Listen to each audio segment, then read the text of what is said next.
and I am joined on the desk by PkMnPanda and HamTornado. We don't have a ton of time, but hi, guys. Good to see you both.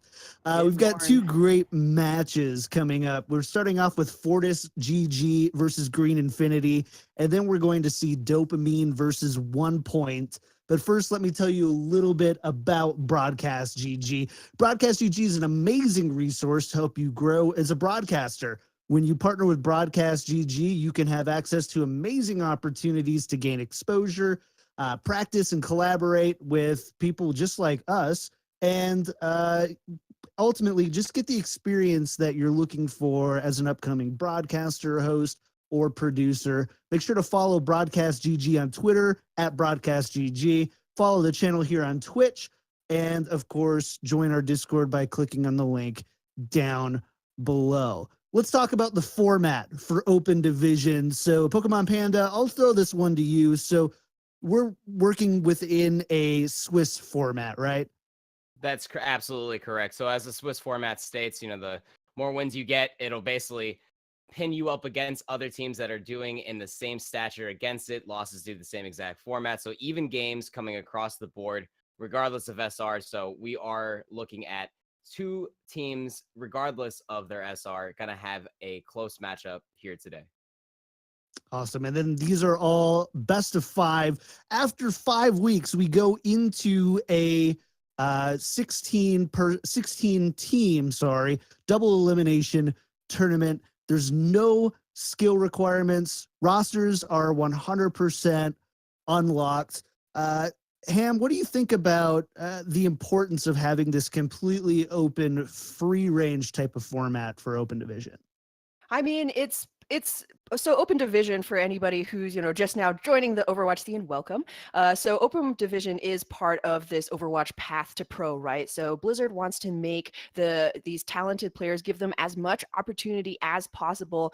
The winners from Open Division will be funneling into Contenders trials, and from there on you can move forward and potentially, hopefully, grab a spot in Owl. So definitely really enjoy this open format. It gives, as you want to have an equality of opportunity, right, for all of these players. And so, big fan. So something that's kind of interesting here, Panda, is the fact that because it's Swiss, we kind of get to see a little bit. We saw a few discrepancies in SR in week 1. We're still seeing it a little bit in week 2. Let's talk about FortisGG and Green Infinity. So let's start with FortisGG. What do we know about this squad? FortisGG, I mean, they definitely have a high level of players across the EU ladder, it seems. The player that I am most interested in watching is a name I've seen across the EU ladder itself is Celeborn on his main tank.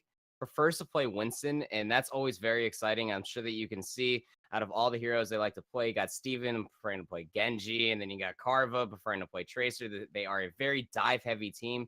So it comes down to Brute and Jinx on Lucio and Diva respectively to follow up with Celeborn and to get these massive dives available. But the one thing that sticks out to me more, KickedTripod, is Zed, preferring to play Moira. Not exactly an easy hero to make work in a dive composition, kind of left out in the open. You have to use the Fate ability to get closer to heal the members of your team.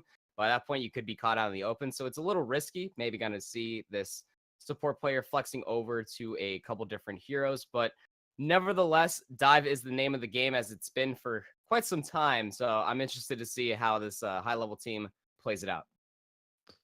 I'm really excited to see this team. Both of these teams today are 6-0 for maps. So they 3-0'd their opponents in week 1. And we're going at both of their opponents in week 1. And going into week 2, they're both undefeated, not only in their match rating, but also their map rating. So, Ham, let's talk about the other team, which is Green Infinity.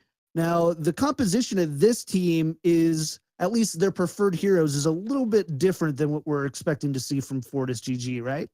Certainly. So as Panda mentioned, FortisGG, they do seem to prefer to run that dive. They have, a Winston Diva as their preferred heroes locked in. Now, if we take a look at Green Infinity, this is going to be a team that we're likely going to be seeing a slightly more slow pushing style. You have Chris G on that Reinhardt, Hano on the McCree.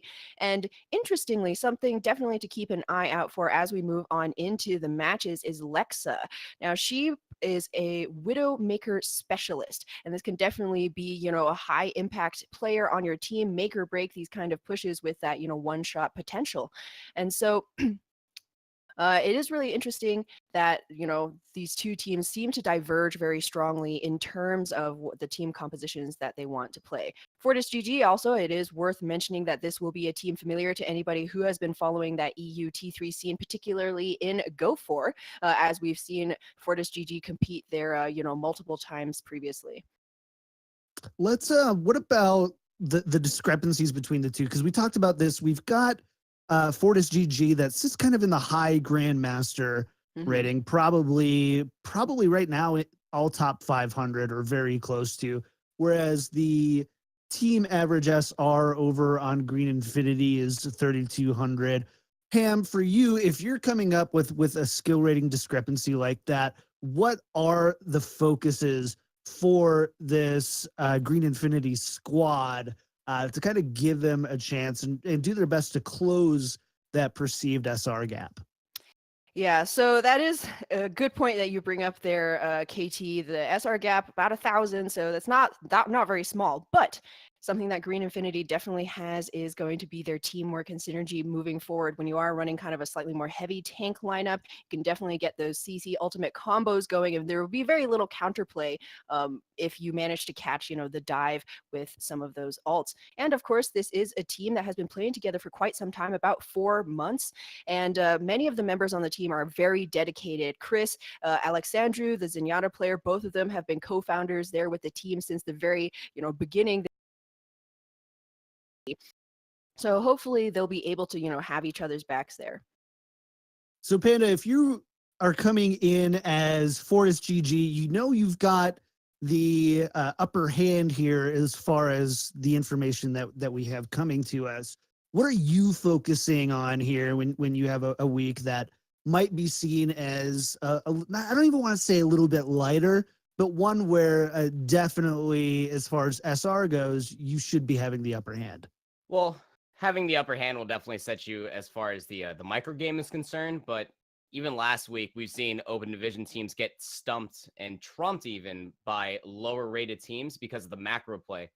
The beautiful part about Overwatch is that, yes, it is 6v6, and you will end up in a 1v1 scenario, but you are a team versus another team, and it is a strategy versus another strategy. So at the end of the day, if someone is out of position and they get dove all to heck, there's not really a whole much you can do about it, say, if that person being dove is Zenyatta. And regardless of the matter, I think that if FortisGG does stick to their guns, like you said, I mean, there's really no kinder way of putting it. It can be a little easier for them if they just stick to their true roots and they really show their grit on this dive-heavy composition that they were offering on their team information sheet. Because something to note about Green Infinity is that they have a Reinhardt preferred player, while we have a Winston preferred player. So dive maybe versus a little bit of death ball. We have seen how that turns out more often than not. So to answer your question there, Tripod, that if they stick to their guns in the micro play, I think that they might end up having a little bit of an easier time, but it could get trumped by good macro play by Green. You never know. It's always a possibility to catch that dive right with that McCree, stun the Winston right off the bat with some, good positioning. As I was actually highlighted it on Overwatch. Like I think it was a little soul highlight with Fleta's McCree or something like that. So there's definitely still a possibility. Absolutely. We're about to jump into the map here. We're just finishing up getting into the lobby. Something to note that we didn't mention earlier is that the map rotation is kind of an important one. We're starting out on control. We're going over to escort, assault, hybrid, and then if we need that 5th map, we'll be on control. We're going to start it out on Ilios or Oasis to begin. So as we get into the lobby, we're going to find out which I believe it will be FortisGG that is going to choose the first map, correct? Because they're the higher seed. I think that's how that Great. plays it out I correctly. think I think so. that's I think my we're all a little guess, confused on yeah. it, but you know what? You said it, and I'm gonna go with it. All right. Well, you can just blame Ham if it's wrong because True. It's True. All right. We'll go with always that. blame actually Ham. it's actually the left team. It's the team on the left side who's Right. responsible for picking that. You know, it's slightly arbitrary, but you got to start somewhere. So it will be FortisGG picking that map. So it worked out. It worked out perfect. It worked out. You know what? If you are an open division team, you should look at signing Gilfrost because he's left guy. So then you always get to pick first map. And then you never have to worry about not getting that first map pick ever higher again. IQ strats, man. Right? So, Ham, I want to talk to you a little bit about control. You know, we're looking, let's say, hypothetically, that we are looking at kind of a more traditional dive composition versus something a little bit more death ball and control-y. Given these two maps, is there a particular play style type that you think has the advantage going into control? Well, so the two control maps that are in the pool are Ilios and Oasis, and both of them. I mean, one of the great things about Control 1 is that you got 3 chances. 2, excuse me. 2 is that the map types vary significantly round to round. So if you take a look at Ilios, of course, you think about teams that aren't running that dive. You will be looking at Lighthouse potentially, but Ruins and Lighthouse are probably the 2 huge ones. You see a lot of Widowmaker play, a lot of shield tank play on Ruins, and then of course Lighthouse is the hungry well, the pit of death. Where you see so many environmental halts, so many hooks, boops, all kinds of things coming into play. And of course, on the side of Oasis University, kind of the famous map for diverging from that popular dive composition that we see so often on other control maps. And so there you may see Reinhardt, Zarya, Junkrat, certainly very popular, maybe even a little bit of Sombra. Not as she hasn't been poking her head out quite as much these days, but always a possibility. So I think it really does come down to a little bit of that luck of the draw. If you're a team that really prefers, that Reinhardt comp, you get the lucky pick of University first, then you're all right. We have a very good chance of sealing this first round. We'll worry about, what we're going to be bringing against the dive composition in the future rounds. And we did just get confirmation. We're going to start out on Oasis here. So this is going to be a really interesting one. I think we're in the lobby now. I think we're ready to bring in our casters. We'll let them stall the rest of this one out because my throat's getting dry. I'm just kidding. It's not getting dry. But let's go ahead and toss it over to your casters, Rapture and Blank. What's up, Overwatchers? Welcome to Open Division Season 2, Week 2, EU. Here at Broadcast.gg, I am Rapture here with Blank, and we're starting off on Oasis. No stalling needed. We're getting right into the map. Blank, are you ready? I am ready, dude. They don't call you Rapture for nothing. You did a bit of a rhyme there, so I see where the rap comes from in your name. Not too bad at all. So I'm doing good. We're moving in on to Gardens here, which is a lovely map. A lovely, beautiful weather, and the sky is free and clear for those Pharaohs. Absolutely no clouds in the sky, not going to be brought down by a weather advisory. We've got FortisGG in the blue and their opponent's green Infinity, might as well be red Infinity, the side that they're on. We're going to be breaking out in Oasis. As the desk said, this is a best of 5 starting out on Control. And by the way, as we have mentioned that, I don't believe it's actually been mentioned, Bree is still not available, so we won't be seeing any shield bashes today, Blank, which personally, it's hard seeing some of these squishies get battered down by such a shield.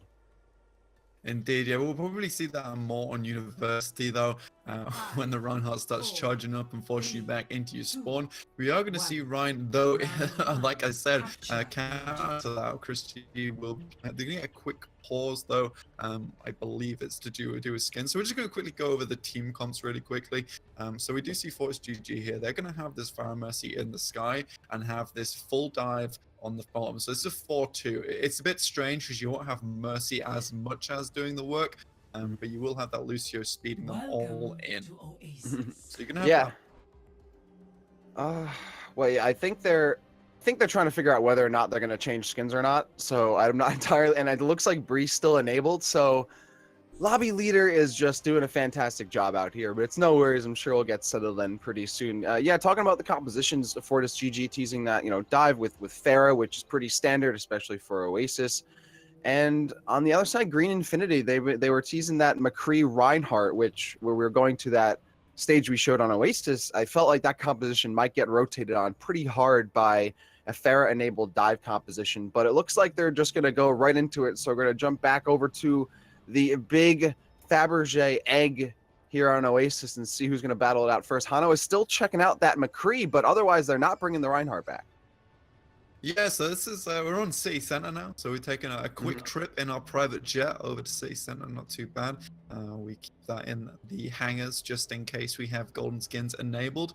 But it will look like Green Infinity are going to be playing this kind of, it's a weird comp because they have the dive coming out from KickedTripod and Borg on the Winston Diva, but they also have the very slow McCree with Ana. So they're going to get dived very easily, and you don't have much to get Zen out of the way of danger, other than that damage spike coming out from McCree onto the dive. But I don't think it's going to be enough versus Tracer, Diva, and Winston. You can have a tough time.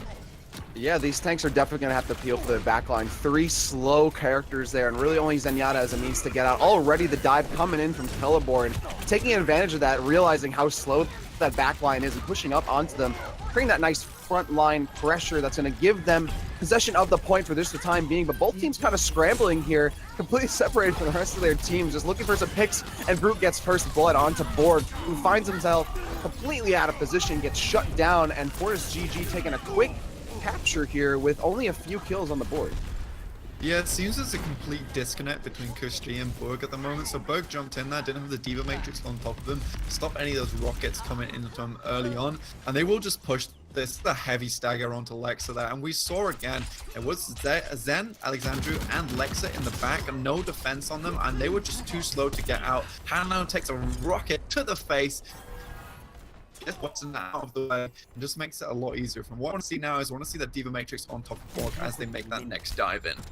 Yeah, they're gonna have to worry about that pulse bomb though. Carva is already waiting on that, and Zed has the Valkyrie if they need to jump in and get a quick res onto them. Borg's gonna try and jump in and get that proactive pressure on, but again, going down early, Steven finds him with a nice well-placed rocket, missile shots, and by now, Green Infinity having trouble getting any kind of footing on the point right here. It's all FortisGG. Hano does pick up Caliburn at this point. It's too little too late for the fight. Already, FortisGG surpassing the 50% mark here, and they're having no trouble pushing up onto this front line here. Hano goes down, Caliburn gets rezzed up by Zed, and it's all FortisGG, and now they have Fillern who's kind of out of position here. They might be able to get the pickup. He's going to dash right out as Alexandru goes down.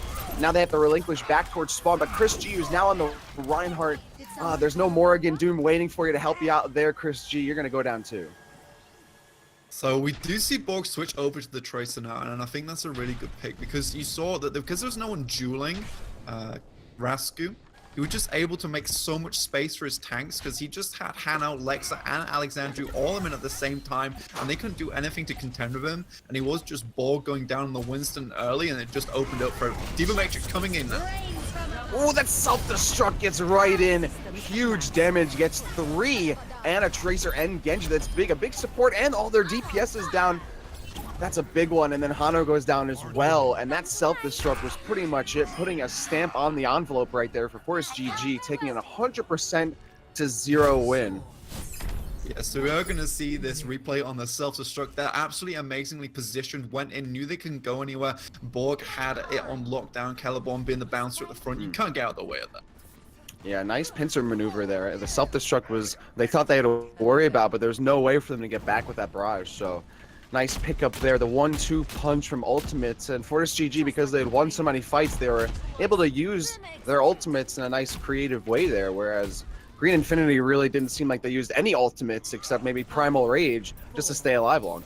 Yeah, they were struggling. Lexa did have the Ana roll. Hano had Deadeye, just no opportunity to use either of them. This is really weird though, coming out from Green Infinity, playing Lexa on the Widowmaker. The sightlines on University is pretty limited, which is why you often run the Junkrat, as we see Steven playing here, and I think that is going to be the downfall. Yeah, gonna figure out how to work this Widowmaker in to have some presence on the point or some damage, but Borg already going down. They're running this triple DPS, but they don't have really the tanks, the supports to keep them alive. The tanks are scrambling, try and give them some space, but even the tanks are having trouble staying up too. Chris G will also go down, and Alexandru has to fall back, trying to stay alive in that mech, but not able to stay in the cockpit, and will also be taken out by a nice 360, well, no 360, but a nice no-scope there from Celeborn with the Fire Strike. Yeah, it's so difficult there because you need to have that central pressure as you're coming in through this right side, right? So you need to be able to open that up for the Widowmaker on the left. That was the only way she was going to get any damage onto the tank. So because the central pressure was just taken down so quick, because she wasn't able to do much, because Junkrat could just sit behind walls, throw those actual nades out. It's tough. It's tough. I don't think the Widowmaker's a good pick here. I think maybe need to switch off. And especially if you've got that dive and you're playing Moira, you've got no utility to back up the dive. Yeah, I mean, at this point, you kind of figure that they would switch off the Widowmaker already, at least on principle, but they're going to keep running with it. And of course, FortisGG loves that, and they're still sticking with this chunkier composition that's going to be hard to dislodge off the point. But we're going to see a slight rotation. Again, the tanks from Green Infinity separating from the rest of their team. So they're going to get pinched on immediately, and Zed putting down the Coalescence to take down that monkey. Steven and Celeborn also getting onto the board with the 1.5k onto D.Va and her mech.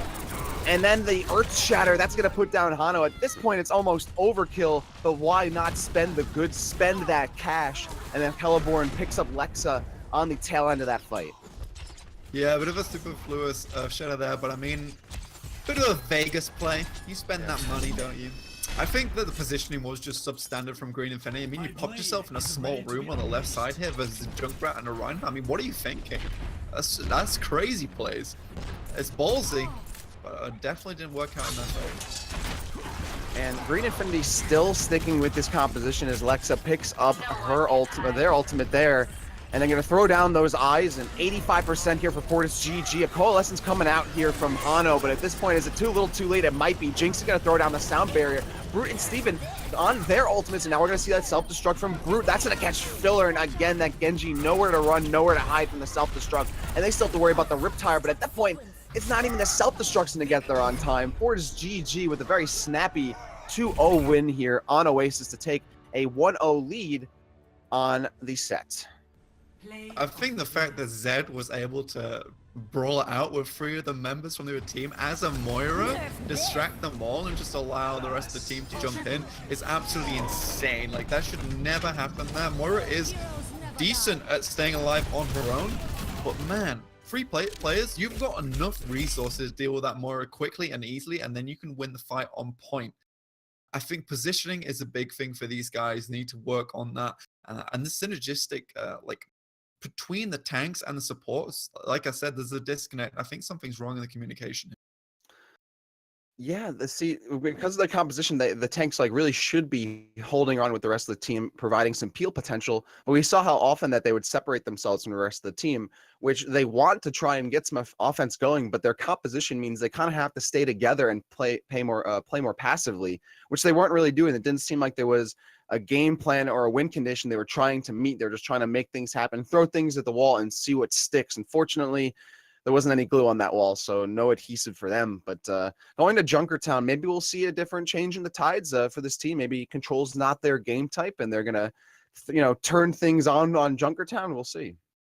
Well, I mean, Junkertown's one of these maps where you have to play anti-dive very effectively if you want to win on defense. But it won't be them starting on defense first. But I think when they go over to it, they need to really think about that, because we saw on City Center, right? So they were playing McCree, Zen, and that indicates heavy counter dive. You need to have that D.Va coming in, have a Winston coming in on the background. Because you have McCree, right? He's got those huge bursts in damage. You've got the flashbang headshot combo. That can really surprise a Winston when he drops. And you have the Ana with the back grenade to prevent any healing coming in from the background. And you also have Zen Discord up on top of that. Man, that's a one hell of a dead monkey if he jumps on top. But you need that Winston as well as in the D.Va to stop the initial burst of why she's just going to die so quickly. And they didn't even have to worry about the anti-dive because they just killed the tanks first. And once you tanks it down, it's pretty easy pickings in the back.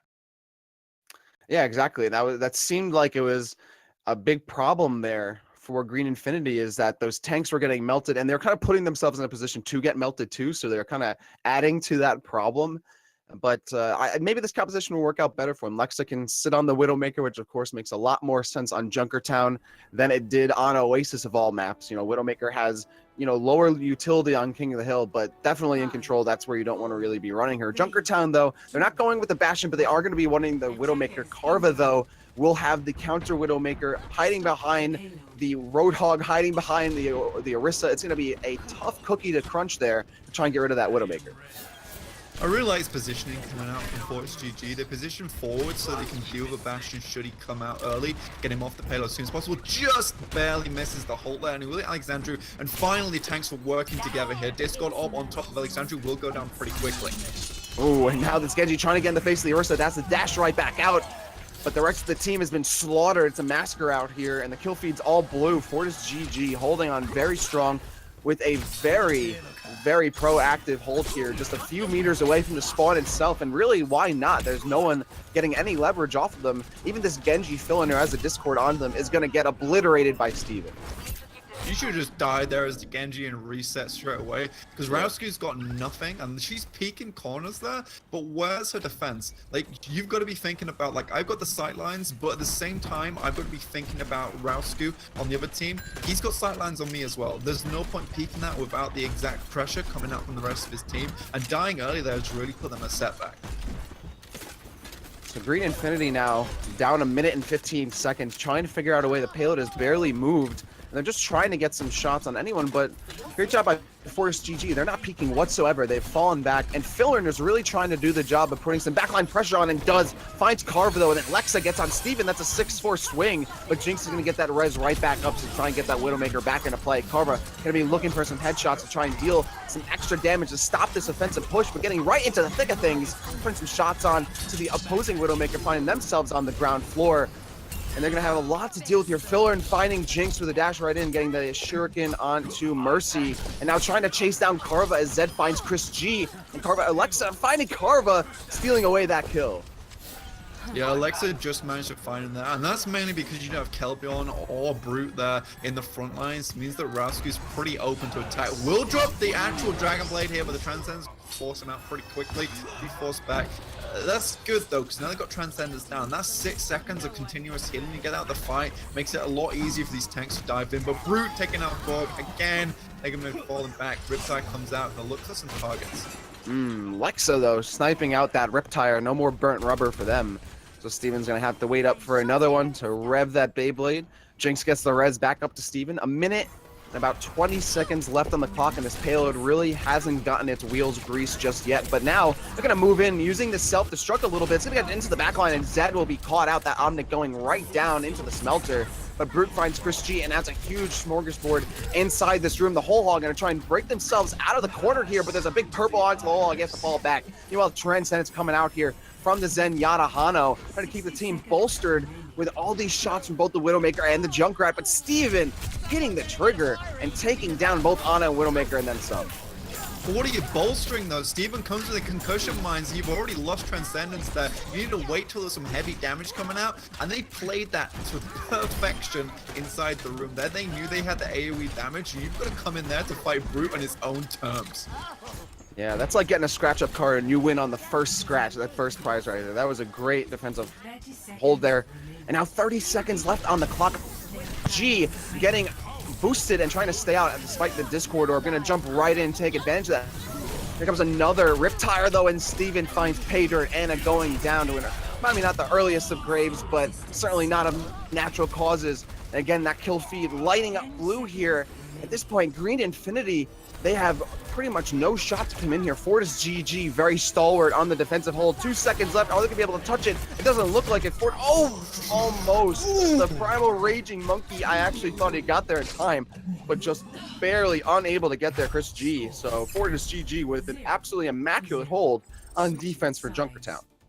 So I just want to highlight right now is Jinx. So when you're playing Mercy, right, so you have the defensive ult coming out from Zen. So that's what you use when you get dived on heavily. But when you're using Mercy, when you're using Falc, that needs to be a tempo ult. You can't use that as a defense because you'll just get pushed back pretty easily and there's not much you can do. The fact that she's using it on tempo to push the enemy team and pick up those extra frags at the end of fights and stall them out actually led to them not actually being able to touch the point and taking that on this first round. Really what you want to see here is you want to see Green Infinity capitalizing on the picks they make. Lexa's got the damage. She's out widowing Rausku, who seems to be a decent widow. The positioning's a little bit off though because he's playing with his team. I mean, you've got that grappling hook. You can reposition every 8 seconds. There's no need to be playing behind your shield. You can play on the silo to the right, pick off those kills as they're coming through. So I really want to see Rausku get some better positioning. And if Flex is going to hold this, have some good picks at the beginning of fights to really cripple their attack. Yeah, see, sometimes when teams, especially at this level, when things start working, they'll get very hesitant and they won't try to get some leverage in the other team. They'll really just kind of quiet down and shut down. But we saw Fillering still putting backline pressure regardless of what was happening, popping that Transcendence there. On the other side, Lexa trying to get some shots in. She was doing a good job here and there. It seemed like they had some of the tools they needed. They just couldn't make it come together. And yeah, a lot of it did come down to positioning. And they tried to make the picks happen, but the picks weren't coming their way. So now they have a tall order here. 4 minutes on defense. And that payload really doesn't have to go very far, Blake. No, not at all. And you don't have the Roadhog Orisa to get a Bastion off point. And even if the shield drops, you've got that Diva Matrix to stop any incoming damage onto the Bastion also. Jinx is just going to pocket Zed the entire time. Shield's going to go down very early. I reckon this is going to be it's seriously quick. Yeah, this might be it right here. No Orisa means you don't have that static barrier. Reinhardt really has to put their body on the line. Lexa does get the res on the Borg after Steven finds a nice headshot on that Hanzo, but already the payload's walking right in at the 3 minute and 30-second mark here. That Bastion is just a siege onto the walls of the absolutely destroyed wall here. I mean, at this point, the defense is pretty much obliterated. There's no one left here in King's Landing. They're going to go right down in the Battle of Blackwater. And that siege has been working out here. FortisGG taking it again. Another swift map, making it 2-0 in this set. Yeah, you saw how quickly those shields went down, and I don't think it comes up to Zed here. I think Zed is an accessory to the victory in the sense that Rausku was given so much free reign. Look at she just makes the picks over and over and over again. She took out the only contending hero, which was Borg earlier on. Just means Zed can just push in easily, and even the shield's not contested from Kelborn. I mean, you needed a Orisa Hog there. You needed to put in that continuous sustained damage. You needed the Zen. You needed that Mercy. Absolutely, yeah. Running like the Reinhardt Zarya is just not standard. You really do need the Orisa. You need the Roadhog. You need to have that static shield you can separate yourself from and still have a lot of burst potential with a Junkrat or a Roadhog. But because this set has been going so quickly, we're going to quickly throw it over to the desk so they can get some words in right there. So let's throw it over to them before we get to our third map. KickedTripod, PkMnPanda, how you doing? Thanks, guys. We're doing pretty well here. I mean, a little one-sided. I think a little bit more one-sided than we were hoping it would be. But at the same time, I don't think any huge surprises coming out of there. Guys, let's just jump right into it. I've got some questions for you that I'd really love cleared up because, man, it was very one-sided. Let's start on Oasis, and let's talk about Lexa coming out with Ana on City Center, while Fortis was running a more traditional dive composition. Panda, let's go to you, man. I mean, what do you think about running Ana in a situation like that? It's honestly hard to say. Myself as an anime, I'll come out and honestly say it. When you're in a dive composition like that and you have a lack of mobility and you see that fire in the sky, there's only so much you can really do against that, and you just get zoned. I mean, to the point of, yes, you won't get dove yourself because you have that versatility. It leaves your tanks very open to getting dove themselves, and all the enemy Winston needs to do is just put a proper bubble down on the engagement, and then Ana is just shut out of the fight entirely. She can't heal through the bubbles or the shielding of the enemy team to land huge nades. You need clear sight lines. And so long as she is behind a wall or zoned away from the fight, hiding away from the dive, she can't get that massive burst healing out on, say, a Winston and a Diva. And I believe that's exactly what happened. I mean, Green Infinity's tanks, they were just getting focused more often than not by FortisGG because of Lexgon and Ana. Though I totally understand because, she is a widowed preferred specialist. And hey, I'd be lying to say that I have a little bit more fun playing Ana these days as often as I can. But there are certain times where healing through shielding is definitely a little bit more better to take. Ham, was there anything that you saw from FortisGG that kind of showed us kind of a glimpse of what you thought their game plan would be dealing with Green Infinity here? Yeah, so FortisGG, they seem to have very good game sense, particularly target prioritization. So, I mean, we saw actually in the very first engagement, Borg try and go in for that counter dive, but was booped actually into that small corner miles away from the rest of his team, focused down, immediately deleted. That continued to happen, over and over every single time Green Infinity tried to engage on the point. And I think Rapture and Blank actually also mentioned that FortisGG were doing a really good job of taking advantage of the seeming lack of communication between the diving Winston and Diva. Oftentimes we do see that these dives try to go into the backline, focus down the healers first, and then, from that point on, dismantle the rest of the team. But in this case, FortisGG, they just wore down the tank line, just like killed what was entirely what was in front of them. And then, poor little grandma in the back line, she doesn't have, a lifeline to hang on to. So we saw something kind of interesting on University from Green Infinity, which was that triple DPS composition. Ham, I mean, how do you like that composition, particularly on University on Oasis? It's definitely not what we usually see, probably for good reason, because University is a point that, there's a lot of fighting on the objective. And unfortunately, with the composition that Green Infinity was running with the Tracer Genji Widowmaker dive, that means they're going to have very little point presence. It's mostly going to be your tanks dipping in and out, trying to keep that point alive. And unfortunately, going up against that heavy sustains, a giant HP pool from FortisGG, you have the Reinhardt, the Zarya, and the burst potential from that Roadhog and Junkrat. I mean, you would have to be the world's most insane Widowmaker to sync up with your Genji, get that, headshot in, or maybe, a body shot and then the dash through. And so it just wasn't really coming together for Green Infinity. It requires a lot of discipline, like perfect positioning to keep everybody alive. And FortisGG, the composition that they were running was all about punishing out of position divers. Did we see some of that transfer into Junkertown as well, Panda? Because we didn't see Green Infinity get much going on Junkertown either. Yeah, I would definitely say so. I mean, they really wanted FortisGG dead. That's for sure. They wanted them dead so bad. It's a good strategy, by the way. Yeah, it's a great strategy. Yeah, you got to click on them heads. Don't forget. That's the name of the game. Yeah. But they wanted them dead so badly that they forgot the card at one point. And I think in that one team fight where they were up in the man advantage, and the cart was just so far back that all FortisGG just had to do was just slowly waltz behind the Orisa shield one more time, set up next to that mega pack, and I think they kind of stumped themselves into trying to find an opening into that Orisa bunker, because it's very hard when you have that giant building around the mega pack area, and then you have this giant bunker shield right on the side of it. Just to try to find one little opening as a Widowmaker, it's got to be infuriating, and it's got to be very difficult. But yeah, I would say some of their problems from Oasis definitely translated over to Junkertown. Well, let's talk about bright spots for Green Infinity. I mean, at the end of it, you're down 2-0, haven't really captured an objective yet. But what are the bright spots for this Green Infinity squad, Panda? I definitely would like to say that Green Infinity is showing how much flexibility they have. We saw Seamless Borg started off as a Tracer, then switched over to Winston, then started playing Ana. It's nice to have that flexibility, so that way you can try to, kind of have a little bit of an homage to old Misfits before they became Florida Mayhem, and where they were able to flex around so many different of their different hero pools to throw the enemy team off.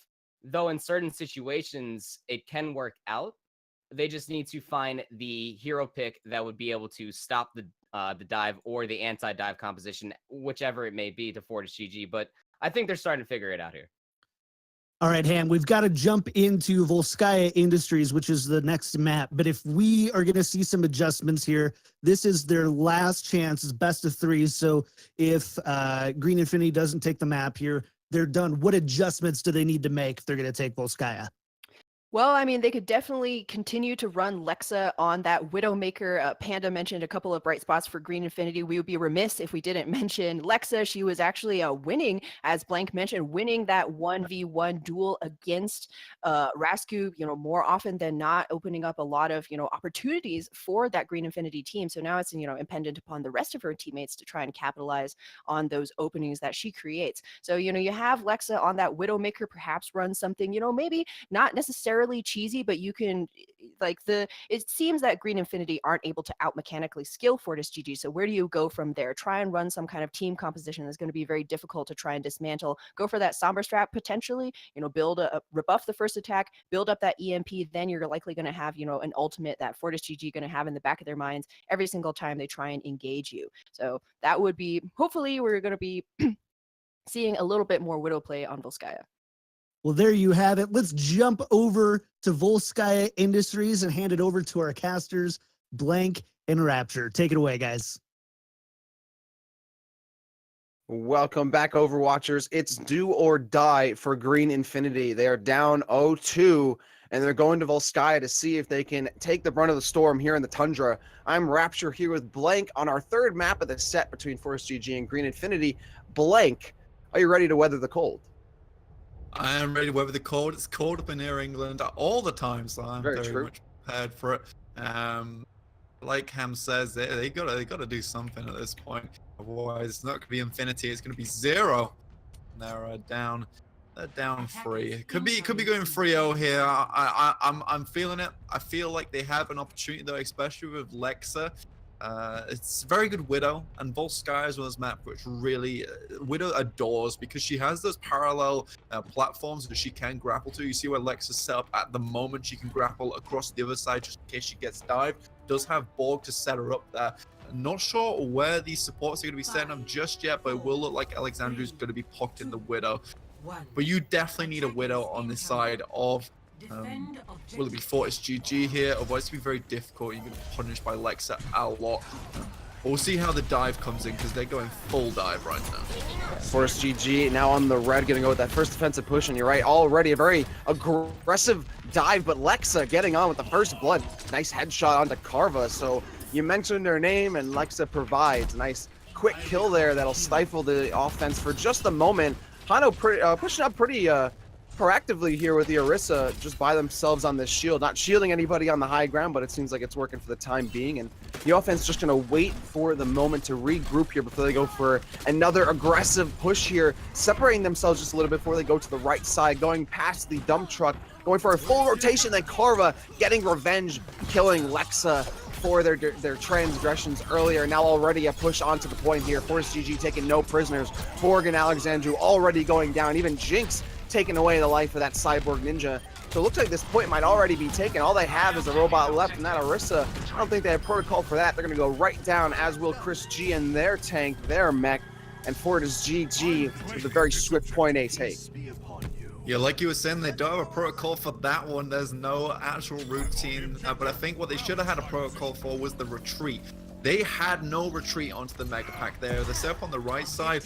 It looks like Lexa used the grapple for no reason whatsoever. Got caught out by Rascu, who I don't know if he's expecting it or not, but looks like they're going to put an immediate push onto the second point. Look for that. A big pulse bomb, which you see come out straight away. Chris G jumps out of the way just in time to spare Hano's life there. All be said, we're giving that 6 seconds of transcendence and leave that a big push in.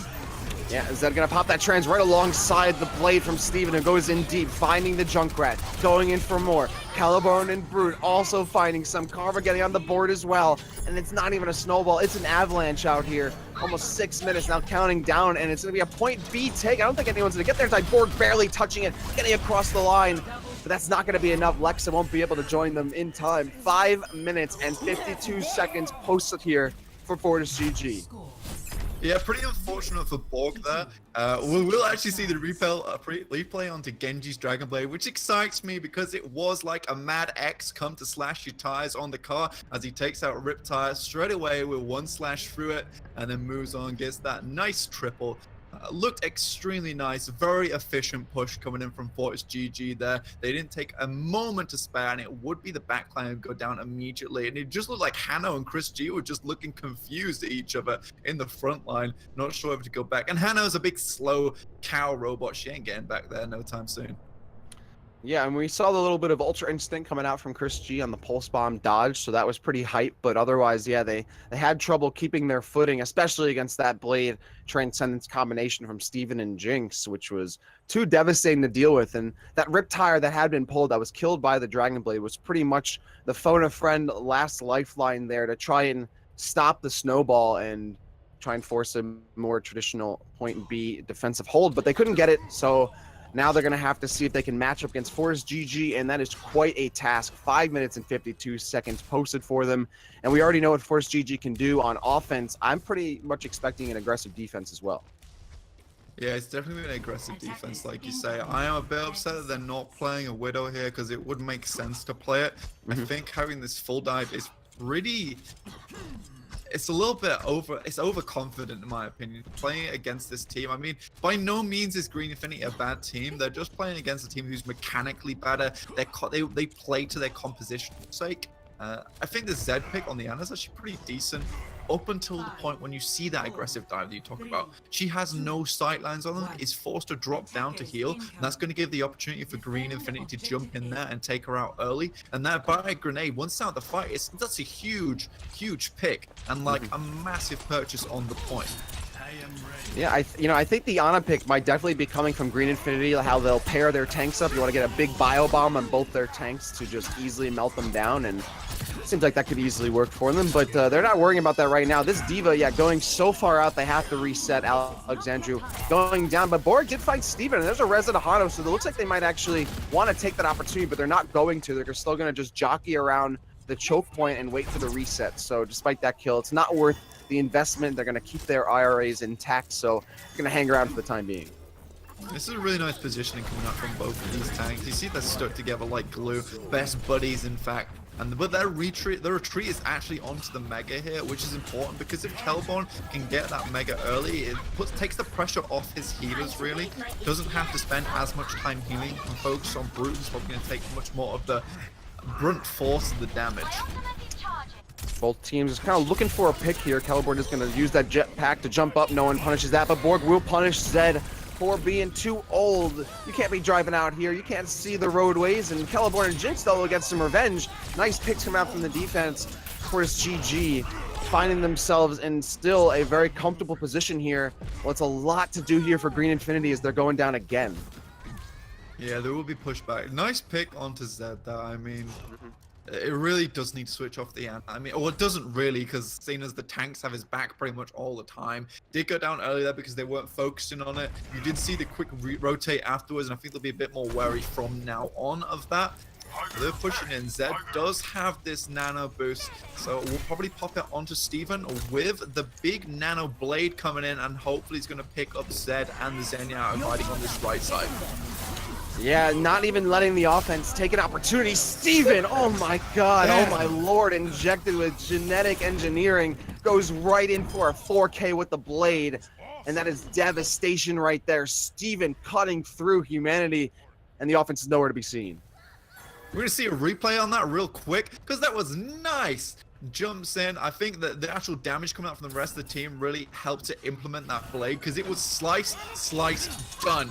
It was a two-slice wonder there, but they will be forced back, and yeah, looks like Green Infinity are going to take the... That's a great job by FortisGG, knowing that there's obviously ultimates on the way and the offense really doesn't have much opportunity against the fight, taking a proactive defense there with that 4K, and again doing so with Kelborn and the D.Va popping both their ultimates here. Kelborn, though, going down into the icy waters after finding Hano, but the pulse bomb from Carbon to Chris G will force out a res from Lexa, so I think they're just desserts for the time being, forcing them to burn resources going into this last fight here, Blank. Indeed, I think the res was probably a good idea, but they need to go now, and it has to be now. Whilst Kelborn is back in spawn, they have to move on to Steven here whilst their ultimates are down. Jinx does have the Xenia in his pocket, just in case he needs it, but we will be Philin, who pressuring him, pops the Transcendence down, will play from Philin, but it's still like Steven's just going to clear this one up again. Yeah, Green Infinity splitting themselves in half. So neither tank was close enough to help each other. Now it's just a desperation Primal Rage trying to stay alive. A self-destruct is going to get bubbled very cleanly. That's a nice Winston 101 right there from Kelborn. ChrisG will pick up the Primal Rage kill on the Jinx, but at this point, it's too little too late. It's going to be a miracle here for Green Infinity to try and get onto this point and take it. Yeah, switches up with Tomorrow just to get back to the point quicker because they know that this is the last fight. They need to all be here. Drops the Dragon Blade, just him on point though, slices, and he's done, and he's out of there. Fleska tries to go in for that falsy res. That's not happening. And it will be Kelborn. Nana boosted. Ticking down on the clock. And Brute, just for good measure, throwing down the self-destruct, finds ChrisG, and that'll be it. FortisGG fortified on the point once more, and taking the set 3-0 over Green Infinity, which will push them to now a 3-0 record here in Open Division Season 2 EU. We didn't even need the replay on this one because you're going to see it again. Yeah. It is the play of the game here. Jumps in, drops down, slice, and you're done. You're out of here. May as well open up his own sushi restaurant because this man is good with a blade. That was an eviction right there if I've ever seen one. They didn't even post a notice on the door. They just kicked him right out. An amazing combination there. That blade getting pop, nano boost going in. The juices you getting pumped up, big pop and pump, going right in for the kills. And FortisGG, they knew their win conditions. They met them every time. And you could see the result right there. So they're going to be going in 3-0 in this Swiss Open Division format. And that will put Green Infinity to a 2-1 record, which means that for their next weekend matches, obviously they have another game this weekend. So it'll be based on their end record for the weekend, but that means they'd be going 3-1 at the end of the weekend, 2-2. They're still not out of the wood. They're still not out of it just yet. There's still a lot more of this season of Overwatch Open Division. Oh yeah, definitely. Indeed. I think if Green Infinity can start working on the communication, the way their frontline tank play works alongside their support play, they should be okay. Lexa seems to be a pretty damn good Widow, to say the least. So, and Widow in this current meta is so important to have. And you see so many teams in Open Division who just don't have that good dedicated Widowmaker. And if you don't have a good dedicated Widowmaker, and they do, you've got to invest more resources to dislodge her. So they're already a good place with Lexa on the Widow. Like I said, just need to make sure that they connect up both the tanks and the support. Absolutely. There were definitely some nice high spots there for Green Infinity. They just couldn't have it come together. But like I said, there's still a lot more time for them to figure it out, and I think they definitely will. But that's it for us here on the cast. Myself, Rapture, and Blank. Thank you all for chilling with us for a nice EU afternoon, early NA morning. But we're going to throw it back over to the desk to see what they have to say about this set. So KT, Ham, and Panda, why don't you take it away and tell us what you think? Thanks, Rapture. Wow, Capture. That's not your name at all. But thank you so much. Man, it was a little bit one-sided there yet again, Ham. I mean, the word that comes to mind when I'm thinking of FortisGG was just relentless. They didn't really put the pedal off the gas at all during Volskaya. They kept pressure coming. Outside of that early pick by Lexa, we really didn't see Green Infinity kind of gain much momentum at all. Why was FortisGG so good on this map? I mean, FortisGG, this is a team that has been playing together for quite some time. The communication is certainly there. I mean, speaking of great small, those micro moments that Panda kind of talked about earlier, on the FortisGG defense, you're defending and all you have to really do is burn down that clock, right? You've already completed that map, but FortisGG going with that very aggressive defense. We had Zed on that Ana, actually got from way deep, gets that mile away nade onto Hana's Zenyatta. Immediately, the FortisGG dive comes in, deletes him. All right, pushes over from Green Infinity. So it's those kind of small, crisp moments of polish that we see from this Fortis team, which was unfortunately, lacking from Green Infinity. You said, they certainly did not let up on that pressure like a 300-ton elephant. They were able to rebuff so many attacks, just with their mechanical skill, that they built up a considerable bank of ultimates, throwing that early Diva Bomb in just to, scatter the Green Infinity attack. Why not, right? So, Panda, what did you think about the changes or lack thereof from Green Infinity? Did they attempt to make the changes that you wanted to see from them? I think that they tried to pull the president role around Lexa a little bit more. She was definitely a little bit more defended. But to Ham's point about communication as well, one thing they didn't pick up on was keeping track of where I'm sorry, I'm tripping over the name now, where Rosku was diving in and about, finding those little itty bitty flanks on Tracer. It's a big key of communication when you're playing Widowmaker and you're stuck aiming down the sight lines. You can't necessarily turn around all the time to look around for the flanks because you want to keep your charge at 100% for that 100% pick potential. It comes down to your supports, your tanks to follow around this Tracer. Not necessarily follow around as if you're tagging it behind like an Assassin's Creed mission, but almost like you are keeping track of what flank that the Tracer's coming on. Because the one thing that opened up the point for FortisGG against Green Infinity's defense was that one clip from Rosku onto Lexa. Otherwise, though, Lexa was a little bit more defended properly when on the Widowmaker, but other than that, just very difficult to keep track of Rosku on that Tracer. So going forward, I'm going to ask this question to both of you, but Panda, I want to hear your thoughts first. Going forward for Green Infinity, where do you want to see them improve? I think they need to find where their main support position lies. I think that is a very important position to have solidified. We've seen a lot of teams all across the rankings of Overwatch, even all the way up to Overwatch League, struggle when they have problems finding out what role they need filled first. But it comes down to finding the player that plays that role day in and day out. So that way you really have a specified hero pool on a Mercy, Moira, Ana. So that way when it need be, on a flick of a dime, you can take out that healer and a proper team composition and just trump the dive. Because, I mean, it's no news, Tripod. I mean, dive is probably, you're going to see it. You're going to end up seeing it. And having a solo healer with a triple DPS composition, it's just not going to cut it anymore, unfortunately. And I think having a main support player instead of having DPS and tanks swap over to the main support line, so Lexa, I'm keep tripping over that, can play the Widowmaker, I think that might be a good start for Green Infinity. What about you, Ham? Where are your keys to improvement for Green Infinity?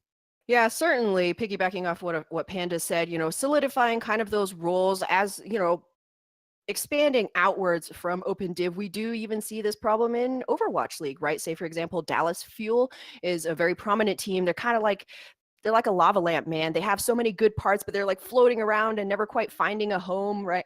You never know who's going to be in that roster lineup, who's going to be playing what hero, on what map. And it can be really difficult. Green Infinity certainly has a lot of flexibility, but, too much of a good thing can turn into a liability, especially what we saw from this Infinity team. We had, Lexa both on, that Ana, Widow, Mercy, and then we had Borg swapping around between Tracer, Winston. You never quite know what you're going to get, which can be an advantage against your enemy. But then at the same time, the rest of your team kind of confused a little bit too, which may be where some of those communication problems seem to stem from. Just not getting used to playing, in those set roles, knowing, hey, if the dive comes in, the Widow, Lexa is getting pressured, this is how we're going to fall back. We'll have her grapple to the other side. Mercy will get back onto the high ground, pocket her, etc. And what is the game plan? Because when you have so many moving parts, it'd be hard to really settle down on anything, one any single one plan, moving forward. So hopefully Green Infinity, this has been a team, who's been together for quite some time. They have a lot of really great dedicated players and certainly a lot of individual skill. So it'll just be, about kind of putting those pieces together, stepping back and, seeing the whole picture. Nice. So going into it, after everything is said and done, Ham, who is your MVP for this match?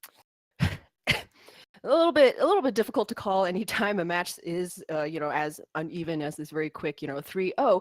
But I would certainly say, on the side of FortisGG, they were definitely, flashy players. Maybe they didn't need to carry as hard as they, as they did, but hey, everybody wants that, Reddit highlight reel. So certainly Steven would be up there on board, a very standout Junkrat player, particularly on Junkertown, home map, why not? We saw him actually 1v3 Green Infinity's attackers on that payload. He killed like both supports and the Widowmaker by himself, just hanging out, standing there. And, you could say that it was Green Infinity's lack of focus fire, but, it was impended upon Steven as well to, make hay with that opportunity. And then, of course, we saw that incredible Genji blade on Volskaya as well. And what about you, Panda? Who's your pick for MVP? Any different takes? Yeah, they almost needed to call an adult after that nano blade there on the defense for Sky Industries. That was pretty intense. But if I had to give a player of the match to anybody, the unsung hero of FortisGG, Brute.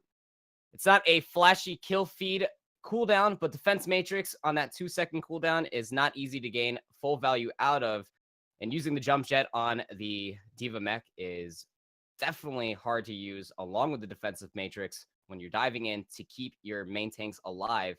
This Diva player coming out for FortisGG really showing the guns on that off-tank specialist and coming out on top, keeping the team alive, so that way the rest of the team can do what they do freely.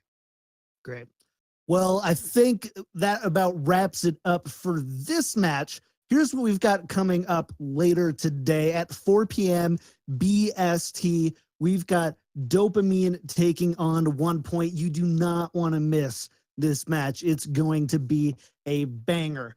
After this, we're going to run some highlights from the game, and we're going to run a rerun from NA Week 1 game. That's Empire versus Total Tempest, as we set up for the next match and get everyone in the lobbies going forward. So thank you all for joining us. I believe if that's it for you guys, we can go ahead and take a break, and I'll see you in a couple hours. That's it. All right, let's go ahead and do it. We'll be back soon with Dopamine versus 1 Point.